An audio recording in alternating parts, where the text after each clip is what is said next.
வணக்கம். ஷெஃப் மகேந்திர வர்மா. நான் இன்னைக்கு செய்ய போகிறது தொன்ன பிரியாணி. இது வந்து கர்நாடகா ஸ்டைல். இது வந்து வெந்தயக்கீரையும் புதினா கொத்தமல்லி பச்சை மிளகாலாம் சேர்த்து அரைச்சிட்டு தனியாக வெங்காயத்தையும் மசாலா சேர்த்து அரைச்சிட்டு அதை வந்து யூஸ் பண்ணி பண்ணுறது ரொம்ப அருமையாக இருக்கும். நான் எப்படி நீங்கள் தொன்ன பிரியாணி செஞ்சு காட்டுறேன். கீரை 100 கிராம், கொத்தமல்லி 100 கிராம், புதினா 100 கிராம்.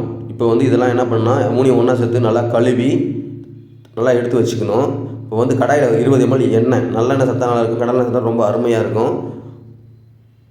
வெந்தயக்கீரை, புதினா, கொத்தமல்லி எல்லாத்தையும் மூணையும் சேர்த்து நல்லா வதக்கிக்கணும். ரொம்ப வதக்கக்கூடாது, ஒரு பாதி வேக்காக இருக்கணும். அப்போ தான் நல்லா கலர் இருக்கும், பச்சை கலர் அந்தளவுக்கு நல்லாயிருக்கும். ரொம்ப அதிகமாக டேஸ்ட் மாறிடும். நல்லா வதக்கிட்டு என்ன பண்ணுறோம்னா தேவைப்பட்ட உப்பு கூட நீங்கள் சேர்த்துக்கலாம். இது வந்து தொன்ன பிரியாணிக்கு ரொம்ப மெயினானது. இதை எடுத்து தனியாக வதக்கி வைத்து தனியாக ஓரமாக வச்சுட்டு இப்போ வந்து வெங்காயத்தை வதக்கணும். வெங்காயத்துக்கு தேவையானது என்னென்னா ஒரு கடாயில் எண்ணெய் இது தனியாக வச்சு வதக்கி எடுத்துகிட்டு இப்போ வெங்காயம் வதக்கணும். அது பட்டை லவங்கம் ஏலக்காய் ஒரு 2 கிராம், மிளகு வந்து ஒரு 10 கிராம், 300 கிராம் வெங்காயம் இதை போட்டு வதக்கணும். ரொம்ப வதக்கக்கூடாது. வெங்காயம் இந்தளவுக்கு வதங்கியிருக்கணும் பாருங்கள். இந்தளவுக்கு வதங்கின பிறகு வெங்காயத்தை பேஸ்ட் பண்ணி அரைச்சி வச்சுக்கணும். அந்த பச்சை மசாலா பேஸ்ட் பண்ணி அரைச்சி வச்சுக்கணும். இப்போ தொன்ன பிரியாணிக்கு தேவையானது என்ன பண்ணோம்னா உப்பு, மிளகாய்த்தூள், மஞ்சத்தூள், இஞ்சி பேஸ்ட்டு, பூண்டு பேஸ்ட்டு, அந்த பச்சை மசாலா பேஸ்ட்டு, தயிர், ஆனியன் பேஸ்ட்டு, 1 கிலோ மட்டன் இப்போ எடுத்துக்கணும். 1 கிலோ மட்டன் தான் நம்ம பண்ணுறது அளவு. இப்போ வந்து என்னென்னா 1/4 ஸ்பூன் மஞ்சத்தூள், 1 ஸ்பூன் மிளகாய்த்தூள், தேவையான உப்பு 2 ஸ்பூன் சேர்த்துக்கலாம். தேவையான உப்பு சேர்த்துக்கலாம். இஞ்சி பேஸ்ட்டு 100 கிராம், பூண்டு பேஸ்ட்டு 200 கிராம், தயிர் ஒரு 100 கிராம்,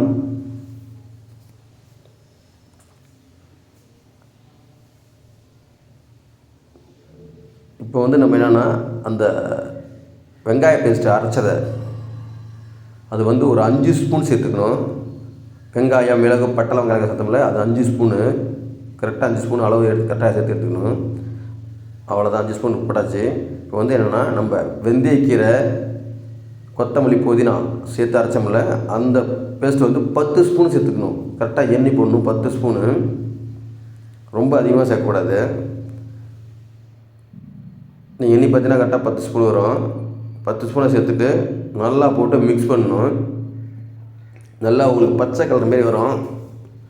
இந்த மஞ்சள் கலர் ரெண்டுலாம் சேர்க்கும் போது உங்களுக்கு வந்து கலரே வேறு மாதிரி இருக்கும், டேஸ்ட் வேறு லெவலில் இருக்கும். இதை மிக்ஸ் பண்ணி மினிமம் ஒரு 1/2 மணி நேரம் 1 மணி நேரம் வச்சுன்னா மசாலா நல்லா ஊறிக்கும். இதை வச்சுட்டு என்ன பண்ணோம், 1 மணி நேரம் விட்டுட்டு திருப்பி என்ன பண்ணால் குக்கரில் ஒரு நல்லெண்ணெய் ஒரு 50 ml இல்லை 100 ml சேர்த்துக்கலாம். ஒரு 50 ml நெய்,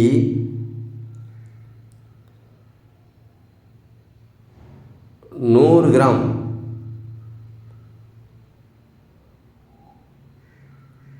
மட்டன் கொழுப்பு சேர்த்துக்கணும். 100 கிராம் கொழுப்பு சேர்த்தா டேஸ்ட் வேறு லெவலில் இருக்கும். இப்போ என்ன பண்ணணும்னா நல்லா எண்ணெயும் நெய்யும் சூடாகும் போது இந்த மட்டனையும் நல்லா வறுக்கணும். வறுக்கும் போது மட்டன்லேருந்து எண்ணெய் விடும். நல்லா வறுக்கும் போது நல்லா எண்ணெய் மெல்ட் ஆகும். பட்டை லவங்கம் ஏலக்காய் ஒரு 2 கிராம்,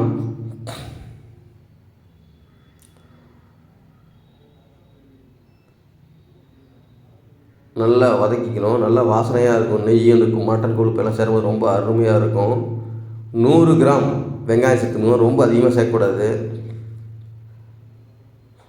100 கிராம் வெங்காயம் சேர்த்துட்டு நல்லா வதக்கணும். இப்போ நம்மளுக்கு தேவையானது ஒரு 6-7 பச்சை மிளகாய் சேர்த்துக்கணும். பச்சை மிளகாய் உங்களுக்கு எந்த அளவுக்கு காரணம் கூட அந்தளவு சேர்த்துக்கலாம். நம்ம 1 ஸ்பூனு தான் மட்டனில் மிளகாத்தூள் போட்டிருக்கோம்.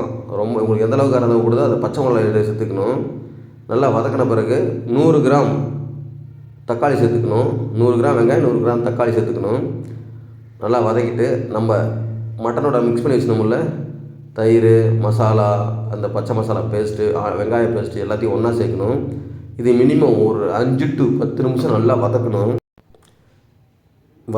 இது ஏன் குக்கரில் வதக்குறோம்னா நம்ம கோழிக்கு என்ன தேவையில்லை, ஆட்டுக்கறி நல்லா வதக்கணும். வதக்கிட்டு நம்ம 1 கிலோ அரிசிக்கு 1.5 லிட்டர் தண்ணி ஊற்றிக்கணும். தண்ணி ஊற்றி நல்லா குக்கரில் வேக வச்சு ரெடி ஆகிடுச்சு. அவ்வளோ ரெடி ஆகிடுச்சு. இப்போ இது என்ன பண்ணால் இந்த வேக வச்ச ஆட்டுக்கறி எடுத்து இதில் மாற்றிக்கணும். மாற்றிட்டு நம்ம 1 கிலோ அரிசியை இதில் சேர்த்துக்கணும்.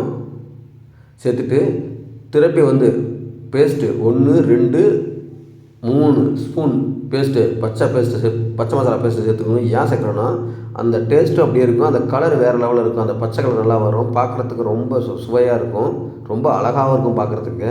பிரியாணி ரெடி ஆச்சு.